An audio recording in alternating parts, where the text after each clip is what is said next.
Halo guys, selamat sejahtera, salam damai. Harap semuanya sehat-sehat. Untuk hari ini saya akan kongsikan berkaitan dengan 5 barang yang perlu ada bagi breeder-breeder pemula. A few inches later. Okey, untuk yang pertama bagi kita yang orang cakap breeder-breeder baru ataupun breeder-breeder yang baru berkecimpung ataupun terjun ke dalam bidang membreed ni. So adalah 5 perkara yang ataupun 5 barang yang perlu kita ada.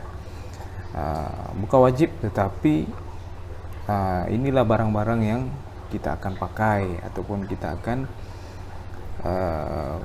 gunakan bila kita breed ikan. Okey, yang pertama sekali garam ikan. Okey, garam tonic atau untuk aquarium dan conditioner. Ini banyak jual. Ini banyak jual dekat kedai-kedai aquarium.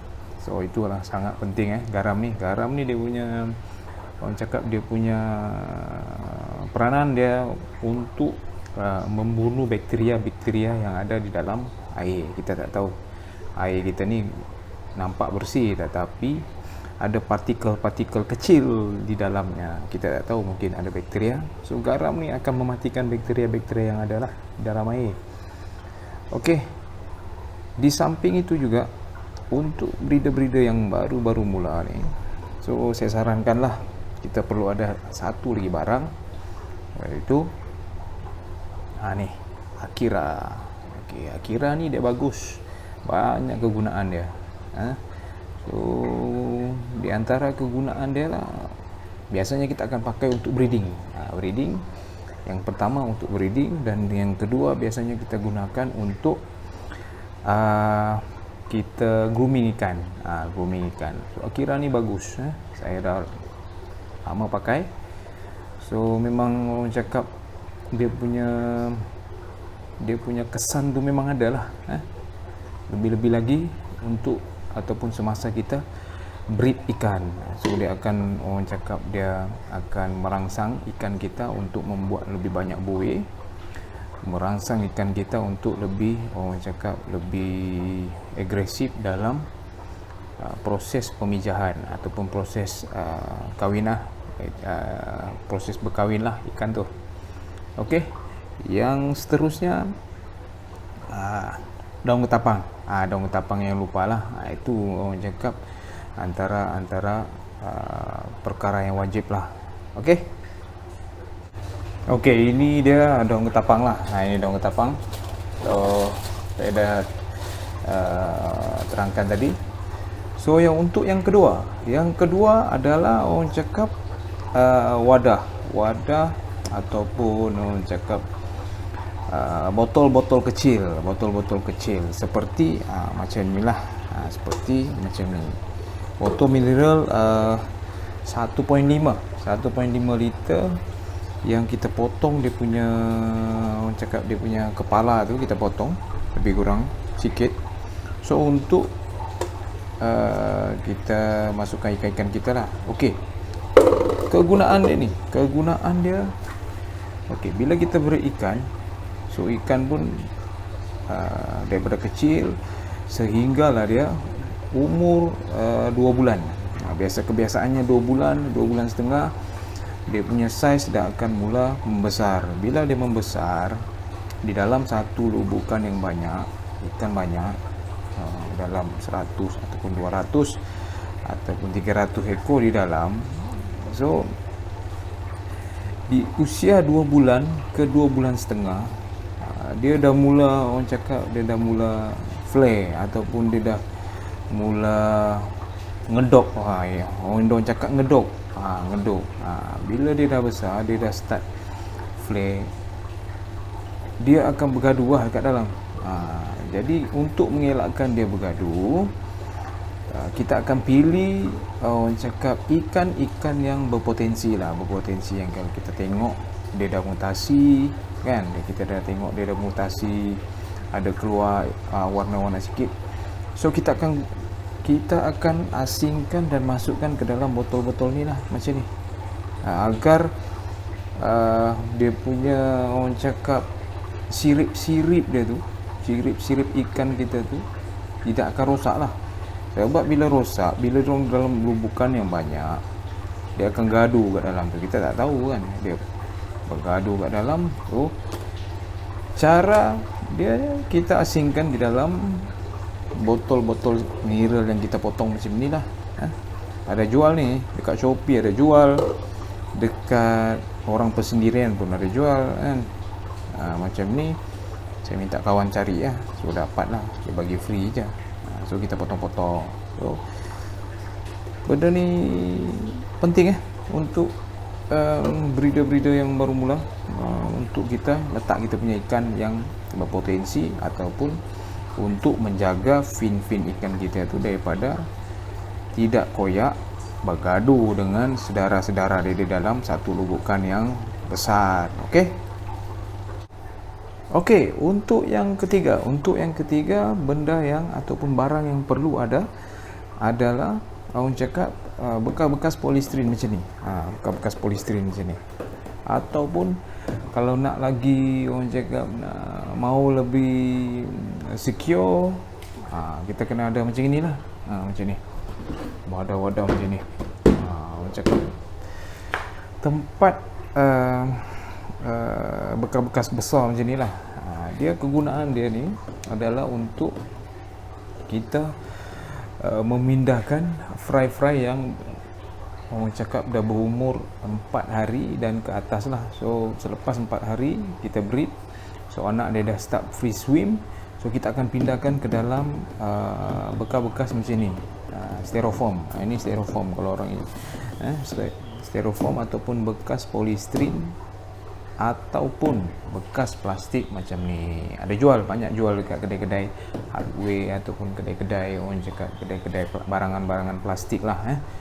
So benda ni sangat penting untuk anak-anak ikan kita tu, untuk dia, orang cakap, cepat membesar dan lebih, orang cakap, lebih selesa lah. So ini pun lebih kurang macam ni lah. Ini saya punya anak-anak ikan, anak-anak ikan yang saya dah breed lama, banyak jugalah. So ini nanti kalau dah banyak ni, nanti kita bagilah free, giveaway macam tu. Okey, so barang yang ketiga yang perlu ada adalah polistiren ataupun styrofoam ataupun bekas plastik seperti ini, untuk anak-anak ataupun fry kita yang sudah pandai ataupun sudah pandai berenang ataupun dah free swim, orang cakap. Okey, yang seterusnya, yang keempat, barang yang perlu ada adalah, orang cakap, baldi-baldi macam ni, ataupun orang cakap tongcat. Tongcat 25 kilo tu. So itu yang paling terbaik lah. Tapi kalau tiada yang itu, yang ini pun boleh pakai. So as long dia punya, orang cakap, saiz dia besar, lebih kurang macam tu, so kita boleh pakai. Benda ni pun, ataupun baldi ni pun, saya beli dekat kedai Eko aja. Kedai Eko banyak jual. Dia RM2 satu je, satu ni. So kawan-kawan boleh beli banyak lah. RM20. Kalau 10 baru 20 kan. Jadi kegunaan baldi ni adalah untuk kita, orang cakap, macam di video saya yang lepas, kegunaan dia untuk kita groom ikan. Groom ikan untuk kita kejar saiz, dan juga untuk kita, orang cakap, kalau kita nak groom warna pun boleh, tapi dia lebih kepada untuk kita groom saiz, ataupun kita untuk nak kejar saiz dia supaya cepat besar. Biasanya kita akan masukkan ikan-ikan yang kita telah pilih lah tadi, macam di dalam botol mineral tu. So ikan-ikan yang berpotensi ataupun ikan-ikan yang, orang cakap, ada menunjukkan naik warna di dalam badan dia tu, so kita akan pindahkan ke dalam baldi macam ni lah. Kebiasaannya kita akan tengok, biasanya lah umur ikan yang 2,5 bulan ke 3 bulan, kalau kita tengok dia punya, orang cakap, dia punya potensi itu ada, warna dia dah naik dalam 50% ataupun 60%, so kita akan pindahkan ke dalam sini untuk kita kejar saiz dia lebih besar. Saiz dia lebih besar, so untuk kita ikan tu orang cakap cepat membesar. Bila cepat membesar, cepatlah kita jual. Satu, dan yang kedua, untuk kita nikmati ikan kita tu, dia cantik dan tak cantik. Okey kawan-kawan, yang kelima barang-barang yang perlu ada adalah inilah dia. Kalau saya panggil toples ataupun balang. Balang dalam 2 liter lah ni, tak silap ni. So ini pun banyak jual dekat kedai eko kan. Kedai eko satu RM1 lebih. So dua dia biasa datang dalam set lah.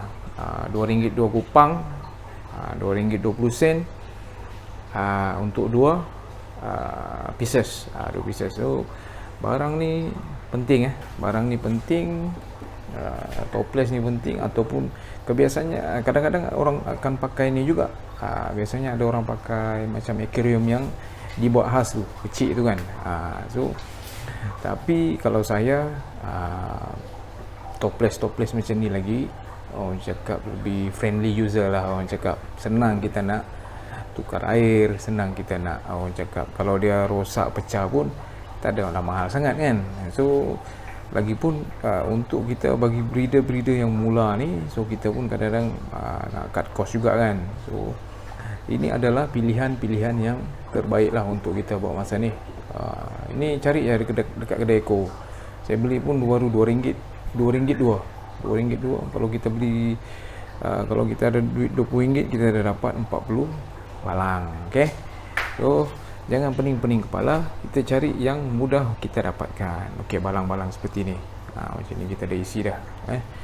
So ini the next, kita akan angkat ikan. So kita akan masukkan ke dalam balang-balang ni lah. So kita dah ready lah. Kemungkinan minggu ni kita akan angkat ikan kita dekat luar tu yang dah besar. So okay, itu 5 barang yang perlu ada ataupun wajib ada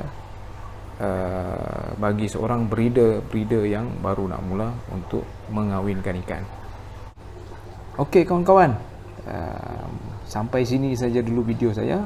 So itu adalah ataupun 5 tips yang orang cakap 5 barang yang perlu ada bagi seorang breeder pemula. So saya rasa mungkin selepas ni kita akan buat video-video yang orang cakap video-video ataupun kita akan tambahkan lagi konten-konten yang lebih menarik. Okey, so stay tune, jangan lupa untuk like, share dan komen yang membina untuk kita lebih berkongsi ya. So kita buat ni pun untuk lebih berkongsi.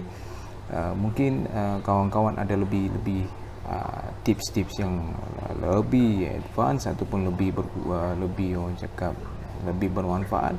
So kawan-kawan boleh komen dan sama-sama kita berkongsi pelajaran. Okey, so jangan lupa juga untuk subscribe channel saya. Okay, sampai jumpa lagi, see ya.